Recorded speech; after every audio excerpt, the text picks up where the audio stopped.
வணக்கம் சார். பொதுவா எல்லாரும் எல்லா விதமான கோயிலுக்கும் போறாங்க. அப்படி போறது அவங்களுக்கு ஜாதக ரீதியா எப்படிப்பட்ட தாக்கத்தை ஏற்படுத்தும்? அத பத்தி கொஞ்சம் தெளிவா சொல்லுங்க. நம்ம இந்த ஜாதகமும் கோயில் வழிபாடுன்றது ஒரு வீடியோ பார்த்தோம். அந்த வீடியோக்கு நெறைய வரவேற்பு கிடைச்சது. நெறைய பேர் இது கொஞ்சம் டீட்டெயிலா சொல்லுங்க அப்படின்றத கேட்டாங்க. அதுக்காக நான் அந்த வீடியோ போடுறேன். இப்போ கோவில் வழிபாடு அப்படின்றது நாம ஜாதகத்துல சொன்னேன். யார் யாருக்கு என்னென்ன கிரகம், என்ன மாரியான விஷயங்கள் குடுக்கும்.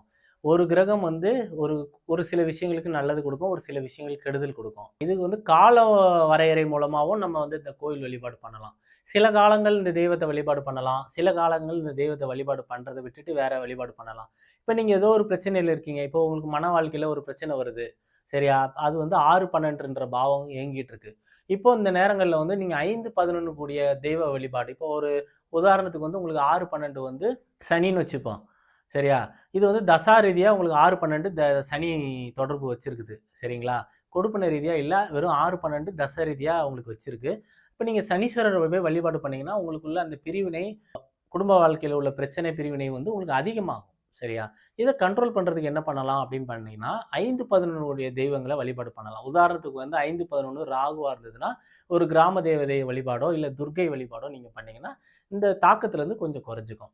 சரிங்களா? இப்ப 5, 11 எங்களுக்கு ஒரே கிரகம் இல்ல. வெவ்வேறு கிரகமா இருக்கு. இப்ப 5ஆம் பாவம் ராகுவா இருக்கு. 11ஆம் பாவம் குருவா இருக்கு அப்படின்னா, ஒரே நாள்ல துர்க்கை வழிபாடு பண்ணுங்க. குரு பகவானுக்கும் போங்க. வியாழக்கிழமைகள்ல போய் வழிபாடு பண்ணுங்க.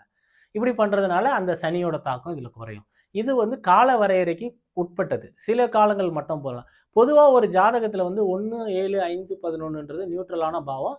இந்த நியூட்ரலான பாவங்கள நீங்க ஒண்ணு நவரத்தினங்களாகவோ, இல்ல அதுக்கு உண்டான தெய்வங்களாவோ வழிபாடு பண்றதுனால வாழ்க்கையில கரெக்ட்டா ஈக்குவலா எல்லாமே கரெக்ட்டா போகும். நியூட்ரலா இருக்கும். ரொம்ப கெடுதலும் இருக்காது, ரொம்ப நல்லதும் இருக்காது. தான் உண்டு, தான் வேலை உண்டு. அந்த மாரி கரெக்ட்டா எல்லா இதுலயுமே இணங்கி கரெக்ட்டா போறது, வாழ்க்கையில ஒரு நிம்மதியான விஷயங்கள குடுக்கும். நல்ல நோய் நொடி இன்றி ஆரோக்கியமா இருக்கிறதையும் குடுக்கும். இந்த 1, 7, 5, 11ன்ற பாவம். இது ஒரே கிரகங்கள் சில ஜாதகங்கள்ல தொடர்பு இருக்கும்போது, அவங்க அந்த தெய்வ வழிபாடு பண்றதுனால, அவங்களுக்கு அதுக்கு உண்டான பலன் நிச்சயம் நடக்கும். ஆனா, இந்த தெய்வ வழிபாடுல நெறைய பேர் என்ன மிஸ்டேக் பண்றாங்க அப்படின்னு பார்த்தீங்கன்னா, இப்ப என்னோட வாடிக்கையாளரே இருக்காங்க. உங்களுக்கு இந்த தெய்வங்கள மட்டும் வழிபாடு பண்ணுங்கம்மா. இந்த கோயிலுக்கு மட்டும் போயிட்டு வாங்கம்மா அப்படின்னு சொல்லுவேன். திருப்பரங்குன்றம்ன்றது முருகரோட கோயிலு. அறுபடை வீட்ல ஒரு கோயிலு. அது சுக்கிரனோட ஸ்தலம். அவங்களுக்கு சுக்கிரன் 5, 11 தொடர்பு இருக்கு. மன வாழ்க்கையில அவங்களுக்கு பிரச்சனை 6, 12 மூலமா அவங்களுக்கு தசையில குடுத்துட்டு இருக்கு. அவங்களுக்கு 5, 11 ஆக்டிவேட் பண்றதுக்காக அவங்களுக்கு நீங்க ஒரு வாட்டி போயிட்டு திருப்பரங்குன்றம் முருகன போய் வழிபாடு பண்ணிட்டு வாங்க. அதுக்கப்புறம் அவங்களுக்கு சுக்கிரனுக்கு உண்டான நவரத்தினத்த அணிஞ்சுக்கிங்க அப்படின்னு சொல்றேன். அவங்க கேட்டுட்டு அவங்க திருப்பரங்குன்றம் மட்டும் போயிட்டு போங்கன்னு சொன்னா, அவங்க என்ன பண்றாங்கன்னா, அந்த பக்கத்துல இருக்கிற மதுரை மீனாட்சி அம்மன் கோயிலுக்கும் போறாங்க. மதுரையில இருக்கிற அழகர் கோயிலுக்கு போறாங்க. எல்லா கோயிலுக்கும் போயிட்டு திருப்பரங்குன்றமும் போயிட்டாங்க.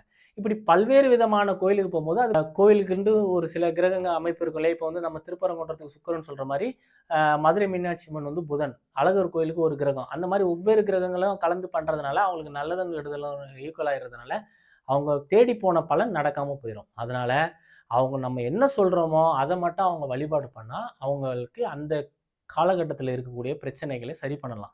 இது ஜோதிடத்தில உள்ள ஒரு ரகசியம். சரியா? இப்ப இந்த தெய்வ வழிபாடுன்றது அந்தந்த காலகட்டங்கள் ஒரு 3 மாசம் நீங்க ஒரு கோயிலுக்கு போலாம். இல்ல ஒரு 6 மாசம் ஒரு கோயிலுக்கு போலாம். ஒரு அந்தரம் சார்ந்து போலாம். இல்ல ஒரு புத்தி சார்ந்து போலாம். இல்ல ஒரு தசை சார்ந்து போலாம்.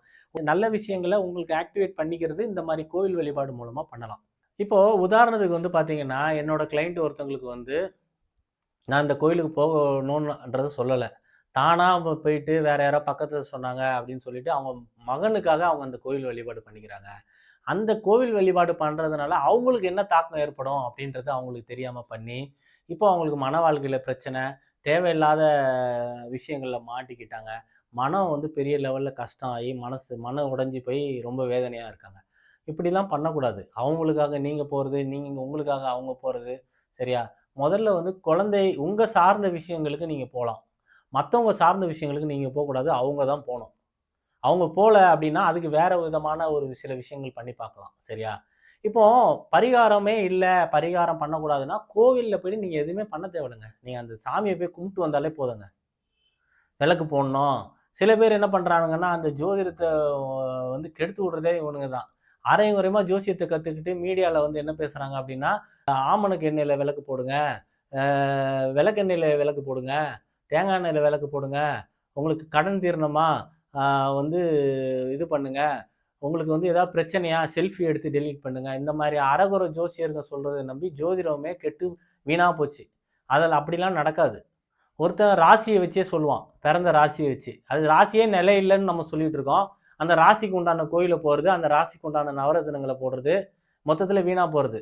அப்புறம் ஜோசியக்காரன் போய் ஜோசியம் போயின்றது, அப்புறம் வேற எங்கேயாவது போய் அருள் வாக்கு கேட்க வேண்டியது. அதுக்கப்புறம் என்ன பண்ணுவான்னா, ஒருத்தன் ஜோசியம் வந்து எல்லாமே கரெக்டாக தான் சொல்லிட்டு இருப்பாங்க, சரியா? ஆனால் அது அவங்க கெடுதலான விஷயங்கள் இது நடக்க போது கவனமாக இருங்கன்னா, அது அந்தளவுக்கு பொறுமை கிடையாது. ஹாஸ்பிட்டல் டாக்டர் கிட்ட போய் நீங்கள் மருந்து மாத்திரை சாப்பிட்டோன்னா உடனே சரியாகிற மாதிரி ஜோசியக்காரங்கிட்டே வந்துட்டு உடனே போனோம் சரியாகணும். அவன் சரியாக அவனுக்கு ஏற்ற மாதிரி சொல்லலையா, உடனே வேற ஜோசியக்காரன்கிட்ட போ. அவன்கிட்ட போய் அவன் ஏதாவது 25,000 30,000க்கு பரிகாரம்னு ஏமாற்றி விட்றானா, அது அவர் 6 மாதம் வெயிட் பண்ணுறது. அப்போ அதுவும் போயிடும். அப்புறம் ஜோசியம் போய் என்ன வேண்டியது, இல்லைன்னா வேற ஜோசியக்காரங்கிட்ட போக வேண்டியது. இல்லைன்னா பக்கத்து வீட்டு அக்கா சொன்னாங்க, எங்கள் ஊரில் வந்து ஒருத்தர் அருள்வாக்கு சொல்லுவார், அவர் சொன்னால் எல்லாம் கரெக்டாக நடக்குங்கா, அங்கே போகலாம் அப்படின்னு சொல்லிட்டு அவங்க மூலமாக போக வேண்டியது. அதுக்கப்புறம் என்னன்னா, ஜோசியக்காரன் இவர்கிட்ட போனால் எல்லாம் நல்லது நடக்கும் அப்படின்னு சொல்லிட்டு சில ஜோசியர்கிட்ட வருது. ஜோசியரை பார்க்கறதுனால நல்லது கிடையாது. நீ நல்ல நேரம் வந்தா நல்ல ஜோசியரை போய் பார்ப்ப. கெட்ட நேரம் வந்தா கெடுதலான ஜோசியரை தான் போய் பார்ப்ப. உதாரணத்துக்கு அப்படிதான் என்னோட கிளையண்ட் வந்து பார்த்தீங்கன்னா, அவங்களுக்கு நல்ல டைம் இருக்க வரைக்கும் என்கிட்ட நல்லா ப்ரெடிக்ஷன் கேட்டுட்டு இருந்தாங்க. அவங்களுக்கு பேட் டைம் வரும்போது, நான் சொல்லிட்டேன் இந்த டைம்ல உங்களுக்கு வந்து இதெல்லாம் நல்லா இல்ல, உஷாரா இருங்கன்னு. அடுத்த இது வரும்போது கொஞ்ச நாள் பொறுமையா இருந்தாங்க. அதுக்கப்புறம் என்கிட்ட வரல. என்ன சொன்னாலும் நடக்க போறதில்ல. அப்புறம் என்ன பார்த்து என்ன பண்றதுன்னு சொல்லிட்டு வேற ஜோசியர்கிட்ட போய் போறாங்க.